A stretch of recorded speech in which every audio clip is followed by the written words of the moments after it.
us know in the chat, drop that in there, and we'll get started in just a few minutes.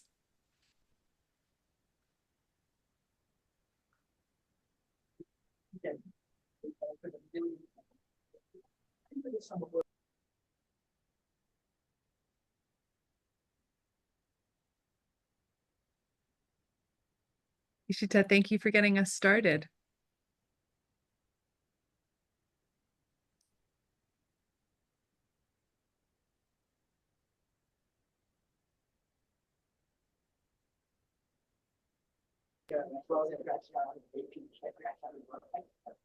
That's exactly what I did on my Nintendo.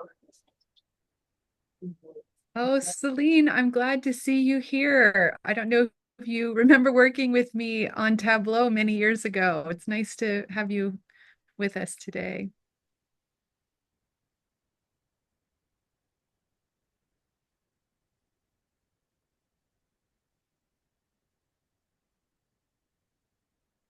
Oh, and Jules, nice to see you in the chat also. Glad you joined us.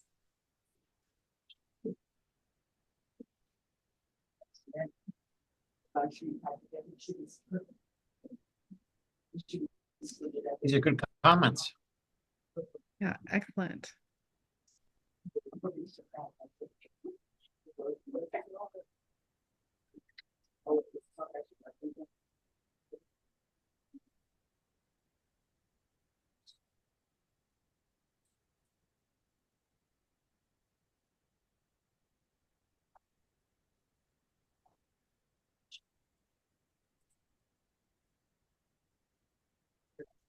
Okay, awesome. Thank you so much, everyone, for adding these wonderful thoughts in.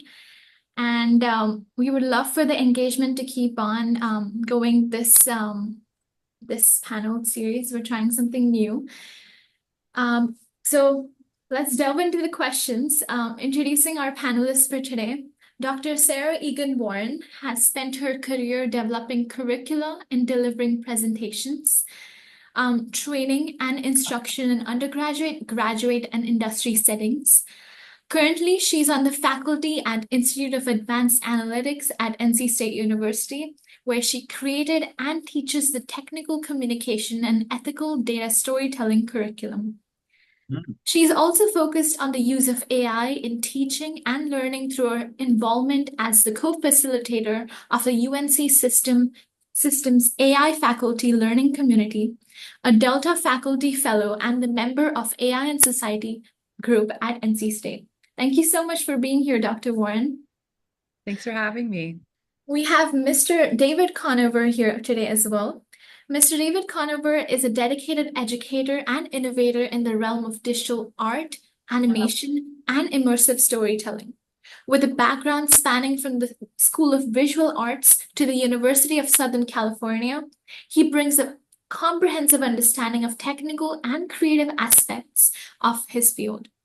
Through his commitment to student-centered teaching and integration of responsible AI, David empowers at-risk students to explore their potential, fostering creativity, critical thinking, while preparing them for success in the digital age.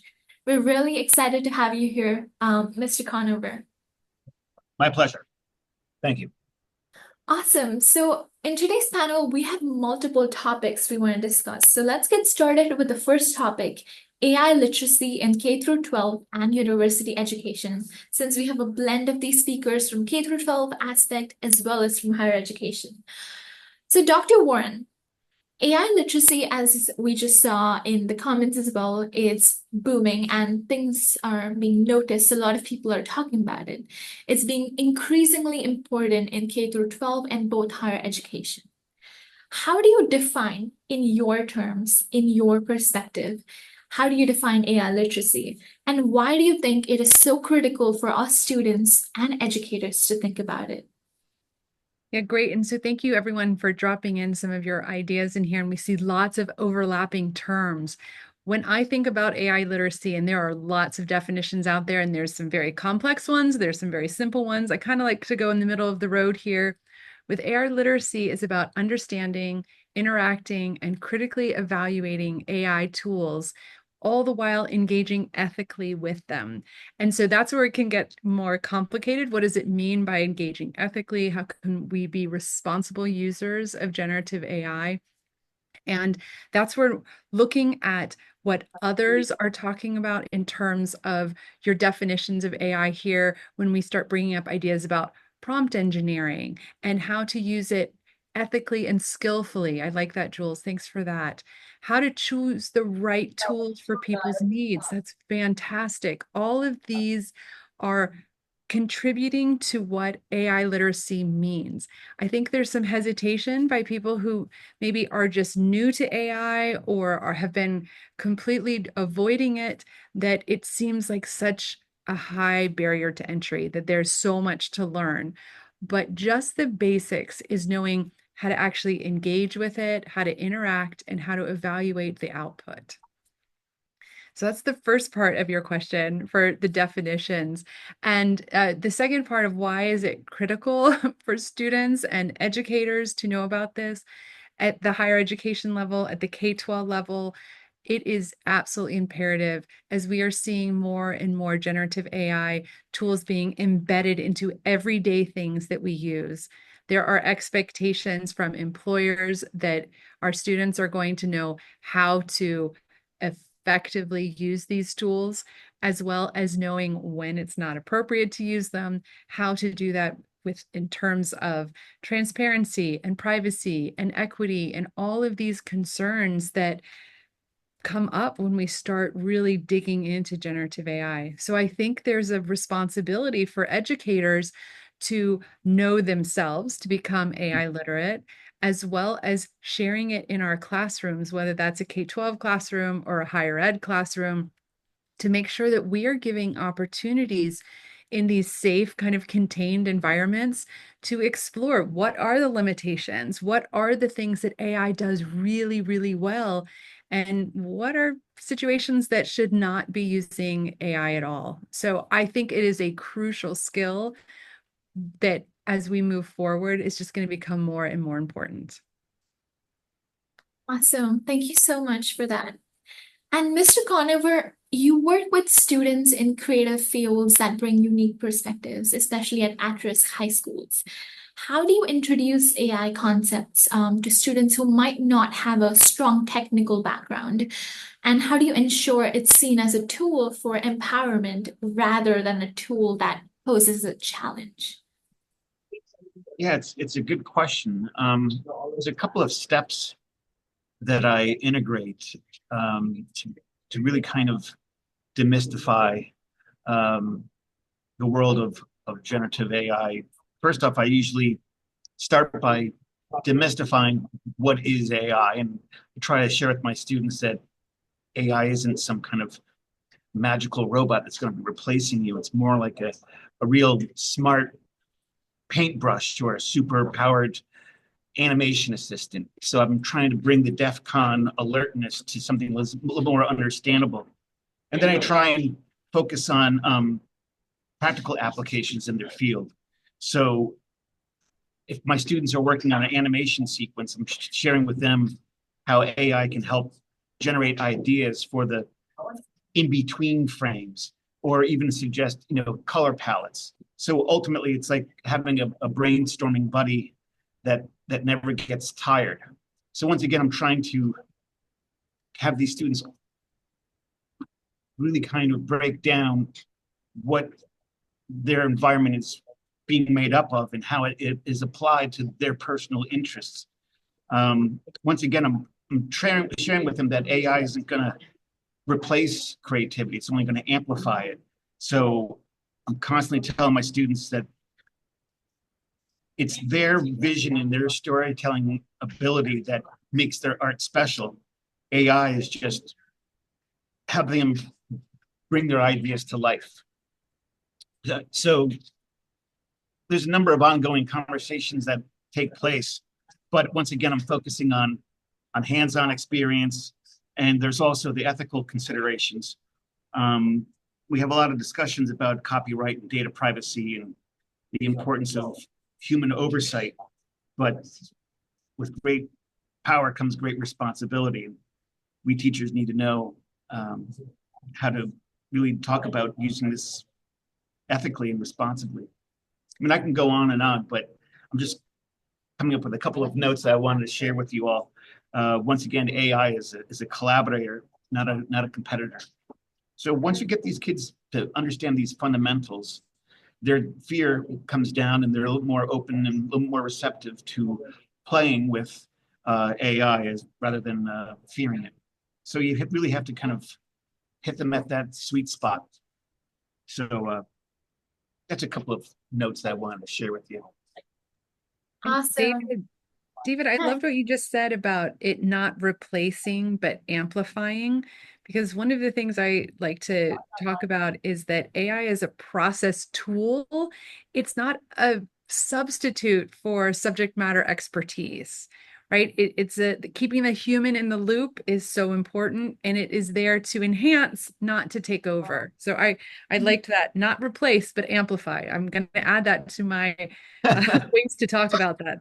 Thank you for those words. Sure. Hey, that's great. It's kind of like design thinking, stressing the importance of design thinking. It's not replacing thinking. It's just another way of approaching systematic ways of processing information. So it's all about awareness and showing that it's not going to be replacing. It's just going to be augmenting. And once they understand that, like I said, first you get your trust. First you get their trust. Then you got their interest and their motivation. So those are first primary steps.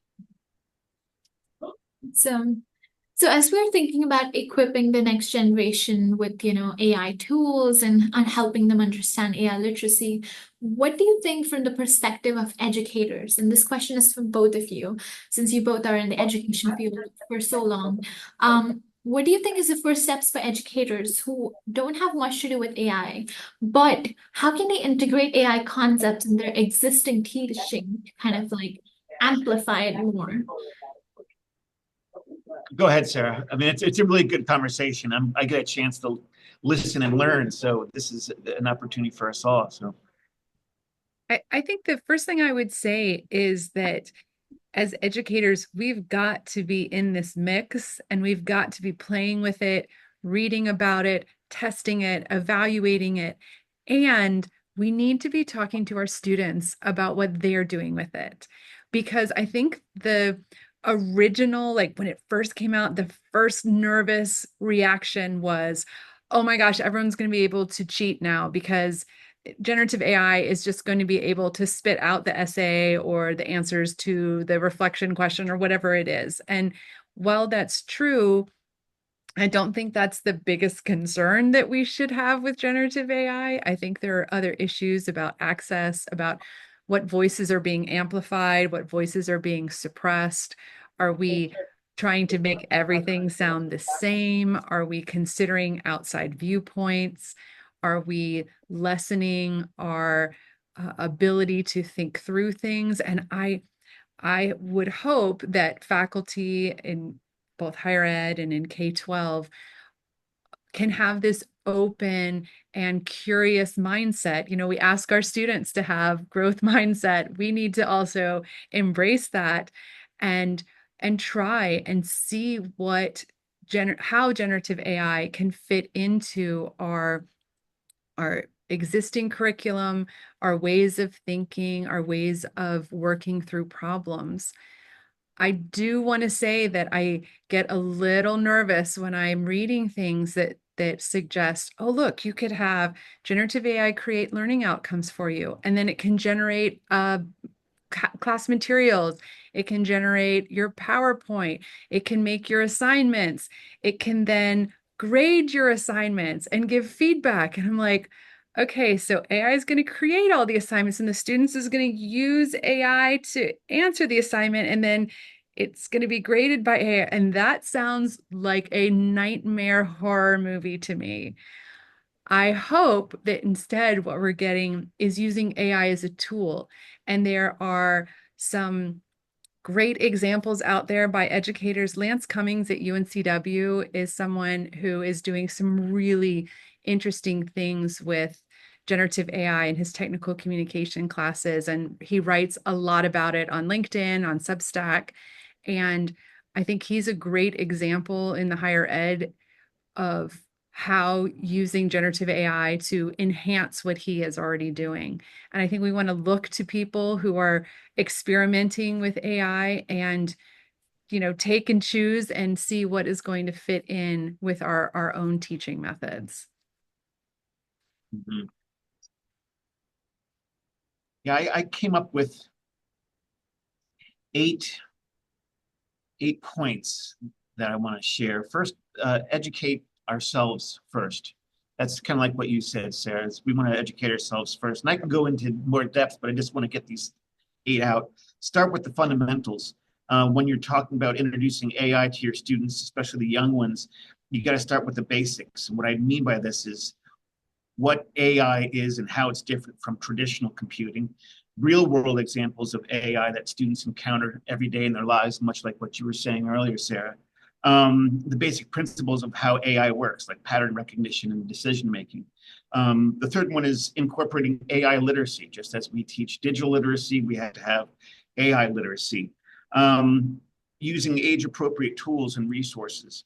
I'm fortunate to be teaching with some digital art and animation software, Adobe Creative Cloud, Blender, Maya. There's another tool called Praxis AI, which allows me to create an AI LLMS. But these are the kind of tools and resources that are available to my students, and they need to be able to use these in an articulate way, but they also have to be familiar with the basics, because you can start with Scratch, MIT's Scratch, and start this kid starting to explore AI. So make sure that you've got a range of softwares that are available to these students so that they can get access and make sense to them. Number 5, I think integrating AI across all subjects. AI just isn't for computer science. AI is for across the curricular. And once we can start thinking about how to think cross curricularly, using AI generative as a cognitive glue, the better off we'll be. Encourage critical thinking, encourage design thinking, use AI as part of this thinking process. It's crucial to be able to develop critical thinking skills. Number 7, collaborate with the tech industry. I'm fortunate to be living in Austin, Texas. The Apple campus is right across the street. We got Samsung, we got Google, we got IBM. I mean, these Dell, NVIDIA, all these companies are right across the street. So the deal here is associate with the resources that are in your backyard so that you can come up with real world hands-on projects that your kids can get involved with and engaged in. Last, number 8, start small and iterate from there. So just keep it simple and then extrapolate. We don't need to overhaul the entire curriculum all at once, just chunks and pieces of it. But once again, these are just points that I can go on in detail, but I just want to get a little buckshot out there and get the minds going there.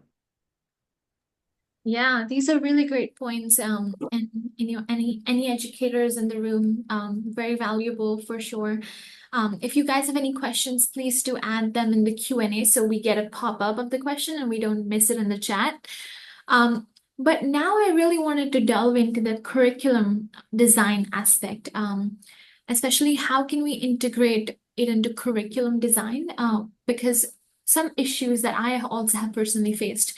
We have a lot of great ideas of what we want to do for students to engage in AI ethics. So through Future World Alliance, a nonprofit that I've been working with Mr. Conover as well, we've been facing issues that current, education systems are not laid out for, additional curriculum to be just, introduced, which adds to more workload for teachers as well as students. It's overwhelming.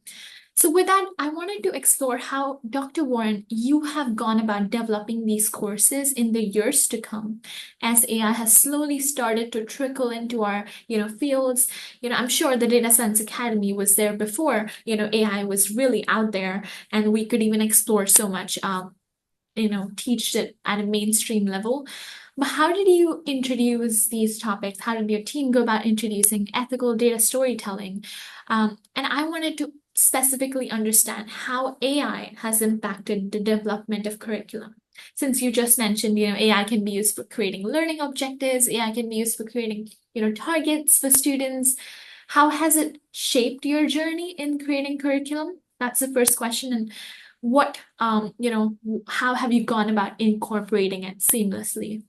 Yeah, sure. So one thing that David just said is about how generative AI is important across all subjects and all disciplines. And that is, I absolutely 100% agree with that. And it's funny, as someone who teaches ethical data storytelling, so that's writing and speaking. And when I suggest to students using generative AI as a way to support their writing and speaking, they many of them have responded like, "Oh, is that okay? Like, do you think that's okay?" And they're very surprised that as a teacher of writing and speaking that I want to let them explore that and I want them to build those skills because I think there is this feeling that it's cheating or going, taking the easy way out. And instead, I hope they start seeing it more as a tool to support what they're doing. So that does relate. I'm not going too far afield, I hope, but that does relate to how I've incorporated it in my curriculum development in that it is not taking over because I did lots and lots and lots of testing early on when generative AI first came out and we had access to ChatGPT, and it does a pretty impressive job of creating some of the basic curriculum development information. And it's a great enhancement, but it doesn't take the place. And so I have often used it for supporting processes that are really uh, time consuming. So, and here's a perfect example of how I use generative AI with my own students. We had a guest speaker and everyone needed to submit a question so that we could, seed some questions at the end. So there's not that big awkward silence at the end when we say, oh, we're open for questions, and then no one says anything. I also wanted them to go ahead and look this person up on LinkedIn and read a little bit about what she had written and get some idea about where she was coming from before we heard her speak. So I have 95 students. And so they submitted 95 questions.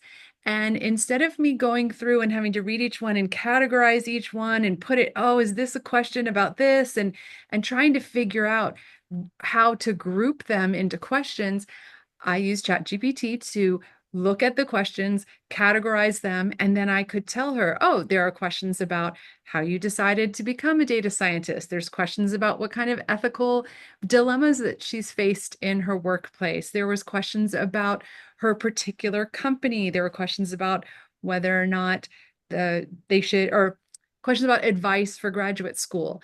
And so it was able to do something that used to take me at least an hour of my time to go through and read all those questions and categorize them and tell the speaker, look, here are the categories and here are all the questions. And so look and, kind of pick and choose.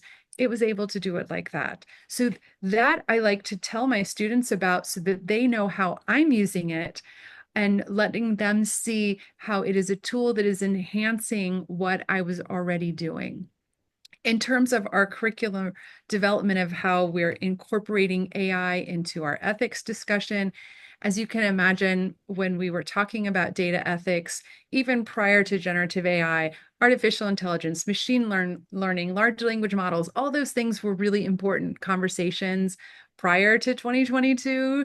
But as soon as we all had free access to generative AI, those conversations have really focused a lot on where that information is coming from, where we are, accessing it, how we're accessing it, what is the, if you pay for it versus you don't have access to pay for it, is that just creating a larger digital divide? And yes, the answer is yes, of course it is. And so these are all conversations that we're having at the curriculum level, as well as just in passing as we are working with employers. We have a very close relationship with the employers that hire out of our program. And we hear from them, we hear from our alumni about the expectations of how they're using generative AI, and we want to incorporate that into our classes across our curriculum, whether that's in my classes about speaking and writing, or it's in time series or visualization, and using all of the tools that they have that are going to enhance their work as data scientists. Wow, awesome. And so now one thing always comes up whenever, using ChatGPT and everything. And this question is for you, Mr. Conover. With work in art, digital art, immersive storytelling, AI has become an integrative part of like students' creative process. And now, whenever, you want to think of something, you're not able to get some ideas, our instinct is to just like check on ChatGPT, what's out there, and then come up with our own kind of version of it or kind of build on to what ChatGPT gives us. So, to what extent have you integrated AI in ways that can enhance their creativity, enhance students' creativity, and not, hurt their critical thinking skills? Because AI has had a huge impact since generative AI has been out, has had a huge impact on, getting the first move going. The time it takes to actually starting work, it has reduced that time. It's been a catalyst to getting started on task projects through things like support and ideas. So do you think firstly, what's your views on this? And then ensuring they understand the ethical responsibility involved. Like there's copyright issues in art, there's so many other multifaceted issues. How do you get this conversation started in students? Well, what I do is I propose a scenario for the students to think about, whereby they're going to be solving a global problem and they're going to make a game of it. And in doing so, solving for sustainability or solving for global hunger, we're taking these United goals, United Nations goals, and turning them into a game of sorts, or a serious game. So along the way, because I have these tools at my disposal, like Praxis AI and Adobe and Unreal, generative AI is already baked into these tools. So by using an AI LMS, or a large language model, I'm able to personalize the learning. There's actually a digital twin of me where I am the chatbot in this large language model, and Digital David is the mentor for these students. So they're using a chatbot to personalize their learning as they solve for a global problem. And once again, generative AI is already baked into Adobe and Unreal and Blender. So it comes down to storytelling. So how are these students going to solve for a global problem? Well, it's exciting because these softwares are always being updated with the latest and greatest. So every time they come to class, there's something new that the software can allow them to do. So this further enhances the storytelling or the challenge that they're solving for. So it becomes this ongoing exploration of what can be done. And that's a context that's pretty powerful, because that's going to equate to engagement. And when the students are engaged in their work, that's the sign of a really successful exploration. And it all comes down to storytelling. And if the students can use AI to tell the story and solve for a global problem, all the better, because these students have created teams, they've developed their soft skills. The script writes itself. So ChatGPT, it's a definite time saver, but it's also an incredible bridge builder, because I've got students that speak different languages in my class. How do I solve for the multiple languages in my classroom? So there's a lot of time being saved. There's a lot of languages being spoken, but the bottom line here is it's a tool in your tool chest. It's not going to replace, it's going to augment. So let's sit down and continue the fireside chat and and have our students share with us how they are using AI in the classroom. That's the trick, ladies and gentlemen. So we get the hell out of the way and let them put on the show. David, I love Drop that. the mic. I I dropped the know. mic. We're done. We're done. I think that's so important, that bringing in the student voices and knowing what they're doing with it, and how we can help them where they already are and where we can move them up. I would love if you wouldn't mind talking a little bit more about your digital twin, and does digital David hallucinate? Because that's, and Celine put a question in the Q&A about the words that we use to describe artificial intelligence and technology. And then I want to add on top of that, because I love words. Words matter a lot to me. But what the hallucination, which I don't love that terminology for many reasons, but I do Right. wonder about your digital twin. How's he doing? Yeah, he's doing fine. Thank you very much. It's really fascinating because it becomes meta, very meta, because it's not just me as the teacher teaching to my at-risk students. It's now my digital twin, and I have to create my own persona. Mhm. And that is a trip because I have to I have to rebuild my own me, which means I have to feed myself information or feed digital David gobs and gobs of, well, that's how you train your model. That's how you train your chatbot. So the more information, the more personal information that I can instill into this digital twin of mine, the more it becomes a similar replica of myself. So at this stage right now, I'm doing a deep dive into my personality, because digital David is a personality as a teacher. So my twin has a similar personality as I do. So I'm training my digital twin to be an expert in digital art and animation, as well as game design, as well as being able to meet and greet the students where they are as David Conover, but as a digital twin. So we're building this AI Frankenstein as we're building this jet as we fly it. So stay tuned. But let me tell you something. Uh, Being able to personalize the instruction is the magic, because that's what's not taking place in the classroom, especially when we're so reliant on online learning. Nothing wrong with online learning. It's been a band-aid, but really, if the teacher can eliminate the repetitive tasks, you would now have more time to sit down with the student, figure out where they are. And that's what education's about. So I would recommend, Sarah, that you look into, and Ishita, I think it's not a matter of if, it's a matter of when. Ishita will have her digital twin, and Sarah will have her digital twin. It's not a matter of if, it's a matter of when, because we all want to have that personalized chatbot giving us inside information that we don't know. So I I look forward to having future discussions with your digital twins, Sarah and Sheeta. There Maybe you the next go. conference will be moderated by your digital twins, and we'll have That would be cool.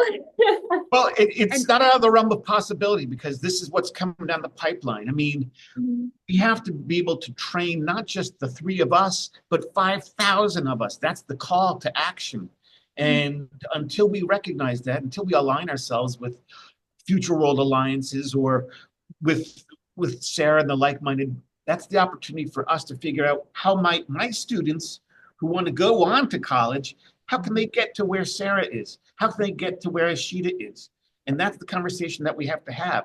And if that's done through a serious game or a scenario that we're all solving for, that's called a global classroom. Wouldn't that be cool to be a yeah, part that'd be really neat. of? That'd Very be really So cool. I've done a lot. I don't have a digital twin, but I've been Yeah. working with custom GPTs Mhm. as tutors, or support, and I can break them too easily. I have not gotten enough good information in them because I don't want there to be, hallucinations, wrong information going out from what I give to my students and say, hey, use this to support your learning, and it's giving incorrect information. That's one of those concerns. But I do see a comment in here that I want to. I'm taking over, Ishita. I'm sorry. Okay. Because No, this is all good. We just want this engagement going, so it's perfect. Juan Larios asked if we create a digital version of ourselves in whatever platform or environment, do we actually own them? David, talk about that. Well,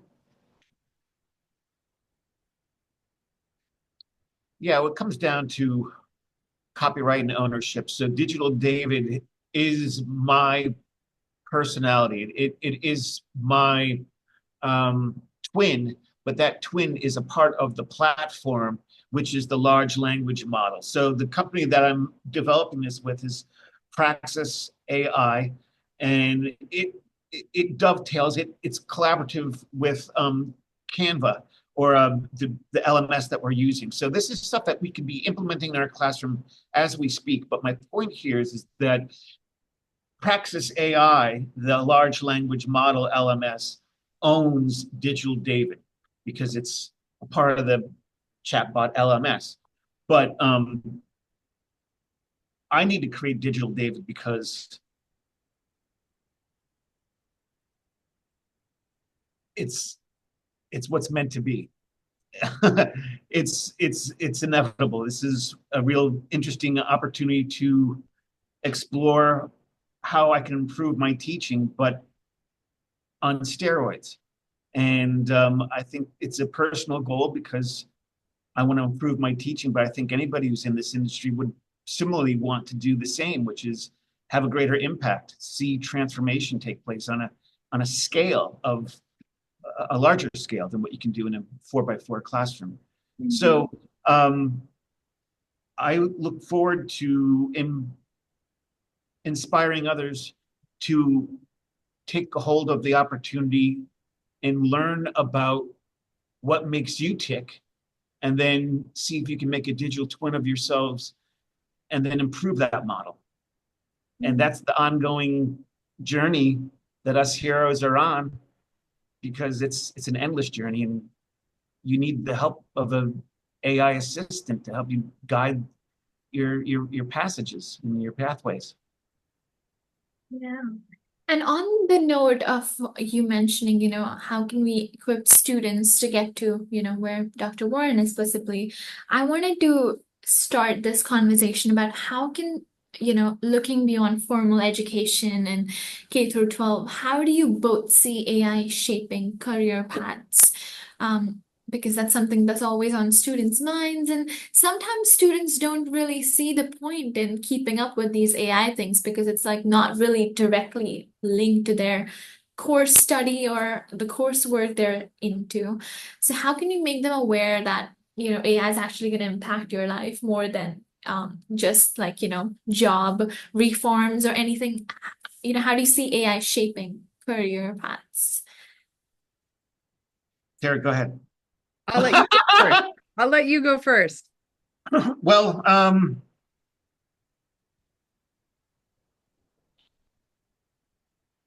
I think the fact that students are getting their hands on AI tools is really having an influence. I mean, this hasn't been around before, so just the introduction to these tools and getting their hands on is going to allow them to figure out what makes them tick. And then because they're in an art class, a digital art class, they're emphasizing their core skills. And if you can be able to do that in a classroom with the use of AI, once again, it's just augmenting their understanding of their skills. It's not replacing it. So the students are using AI to explore their core artistic skills. And that's what they're signed up to be doing, is learning how to develop their art skills. And then again, the AI is allowing them to develop their critical thinking skills and their prompt engineering, because now they have to figure out how to write to get the response that they're looking for. So now it's critical thinking and prompt engineering. This is an interesting combination that I see that I think we'll see flourish in across the curricula. I'm anxious to see how that's going to be rolled out. Then there's, of course, the ethical considerations. And once these kids start thinking about ethics, helps them figure out what career path they want to go or what corporations they want to align themselves with. And it's also the mindset. So these kids are changing their mindset of going from, I resist the idea of having AI have an influence, to being open and having that open mindset. Once again, Dweck meets AI, interesting combination. The collaborative projects that these students are working on, that's new to them because typically you don't find high school students collaborating on projects, especially when it's a global kind of project. Yeah. On that note, I wanted to ask you about your yeah. project, actually, that Yeah. you're collaborating with the Austin Fire Department. Oh, Can you yeah. talk a little more about that? Sure. There's a lot of cool things that are going on. And so here's the trick. The Austin Fire Department comes to my lab last couple of months ago and says, can we talk to your students about the fire department? I said, sure. It's who's going to tell a 2-ton girl like the Austin Fire Department, no, you can't talk to my students. So they come to the classroom and they start asking the students, how many of you have an interest in game design? How many of you have an interest in digital art and animation and drones? And all of my kids' hands are going up, and I'm like, you're coming in here and you're kind of confusing a lot of students. You're the fire department, and what are you doing with digital art and animation and drones? I mean, when does the fire department start stepping into these arenas? And they said, well, the deal here is we are using drones as part of our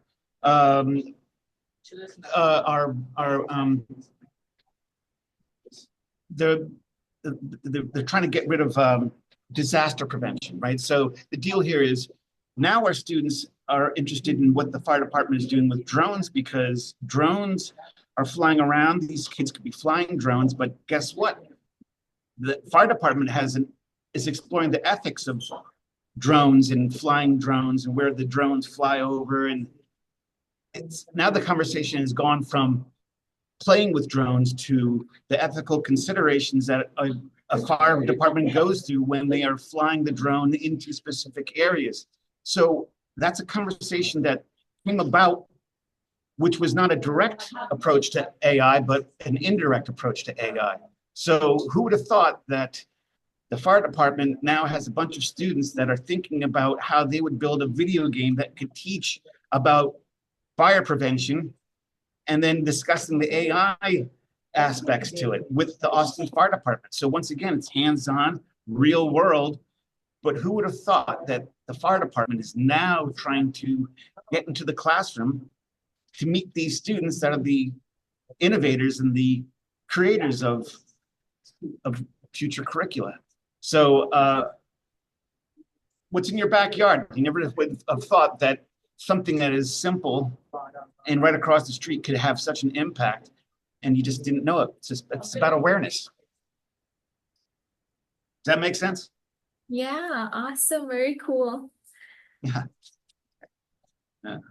There's plenty more. There's plenty more, but I don't want to pick up. We need a separate session to talk about all the cool things you're involved in. Sure. I'm getting together with Greece right now. I'm an ambassador for Intel.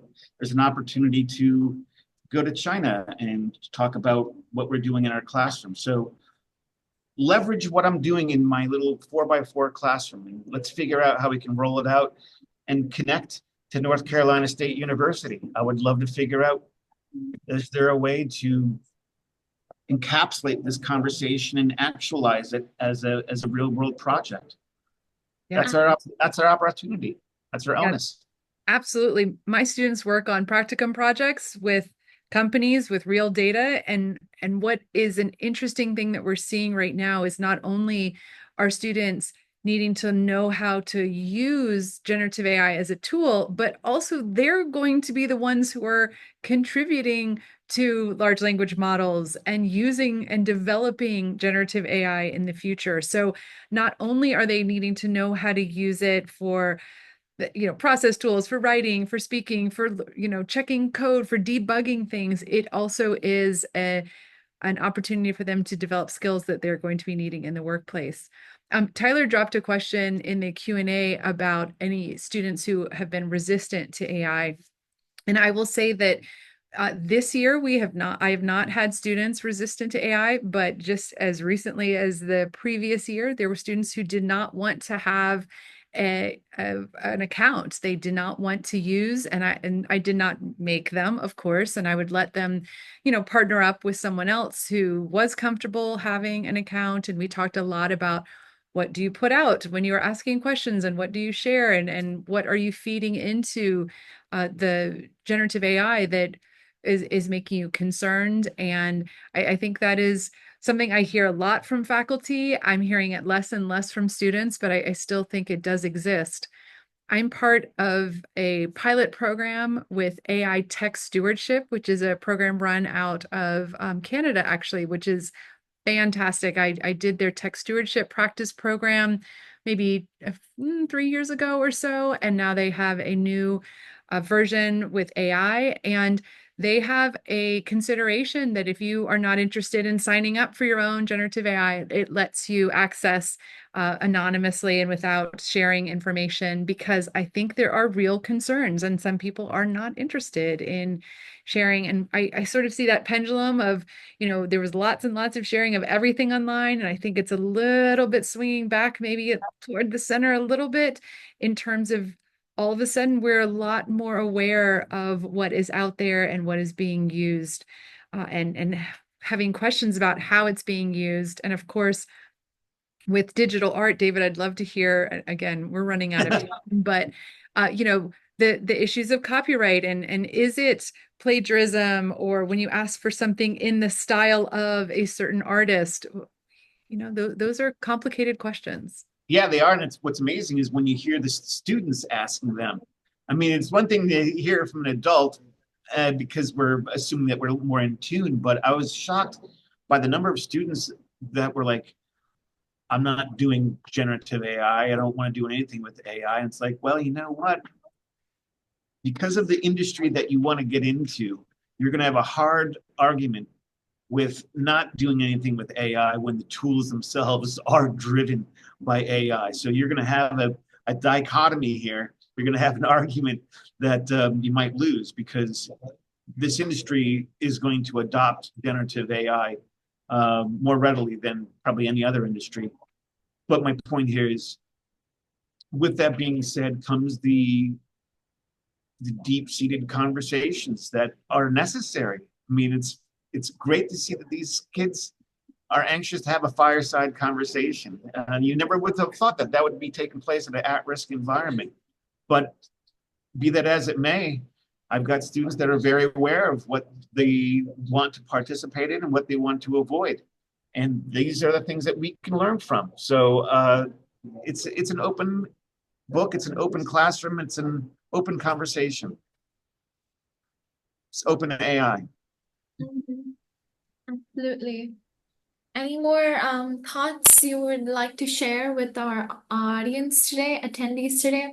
And of course, this conversation is not like a one-time conversation we can have. We have to have, a focus group or something created beyond these panels to keep up with the conversations, to keep up with the exciting work that you are all involved in, and to also have others chime in to some things that we're involved in at NC State and other in other states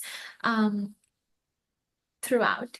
So any other ending thoughts or any Q&A questions, please feel free to drop them in the chat. One last thing. Someone put something in the chat room about Bloom's taxonomy and AI, and I think it's ironic because I was just looking up AI Bloom's taxonomy this afternoon or yesterday afternoon. That I think we need to begin with those fundamentals, Bloom's taxonomy, and see how that kind of impacts how the curricula is developed, how lessons are developed. Along with Bloom's taxonomy, I think is design thinking. So we don't know our future unless we know our past. So we need to go back to those fundamentals and figure out how to redesign them as we move forward generatively. And I agree. I also think it's a moment for us as educators and as students to reconsider what education could be like. When I read articles that say, oh, well, generative AI can pass the bar, it can pass the GRE, it can pass, and it's like, well, maybe that means we need a different way of thinking through how to assess that knowledge and gauge if someone is ready for that kind of next level of study instead of a standardized test, which we know have all sorts of problems and yeah, that's a whole nother conversation. We won't get into that one. But Right. I think it's an opportunity for us to think about making a change from an assignment, whether that's a test, a quiz, a paper, a reflection, a discussion post, that it's not a punishment, that it's actually the part of learning. I think we're in this mindset often with students who are like, oh, I have to do this quiz and then I'm done with it and I'm moving on. Instead of thinking of learning like, a whole bunch of check off, I did this quiz, I did this paper, of actually, scaffolding up that learning and having it be, mastery of an idea, whether that is through a presentation or through writing or through creating something, instead of seeing it as sort of, this transactional, I give you a lecture, you give me an assignment, I give you feedback, then we're done Right. with it and we move on. Right. We want transformation, not transaction. Yes, sir. I'm writing that down too. Hold on. Even me too. Transformation, Well, not it's true. It's transaction. true because right now it's all checkpoints and checklists, and it's driven by testing. And the deal here is that that formula is so arcane, so archaic that it's just not going to sustain. So it's up to us to reinvent the scale of assessment. And what does that look like? My world looks like a giant game where everybody's enjoying the exploration of learning and collaborating and solving. Whether it's challenge based or game based, that's the formula to hook the students. And once you got their interest, you got their trust, you got their motivation, and you get out of the way. Awesome, very insightful conversation today. I learned a lot personally, and I'm sure all of us took something away interesting that we can look up. And please feel free to check out their LinkedIn, connect with them. Yes, We will please. also have like some post panel like notes. So if you both have anything you want like to share with the audience, like links or anything, we can share that too. Yeah. And I really appreciate all of your participation today in the chat as well. And we hope we can continue these discussions and provide valuable insights for the future of education overall. So thank Sarah, you. it's a pleasure meeting you. David, same here. And like I said, I've been writing down, I'll be passing your words out and I'll give you credit, I promise. Well, let's figure out how to play together, Sarah. That's what it comes Absolutely. down to. And Ishita, thank you for being the hostess with the mostess. Absolutely. Thank you for both of your time, and everyone, thank you for your time as well. Thanks. Have a great day. Our next panel, which is AI and healthcare. Ooh, that'd be good. Yeah. Great. Thanks, everyone. All right. Cheers.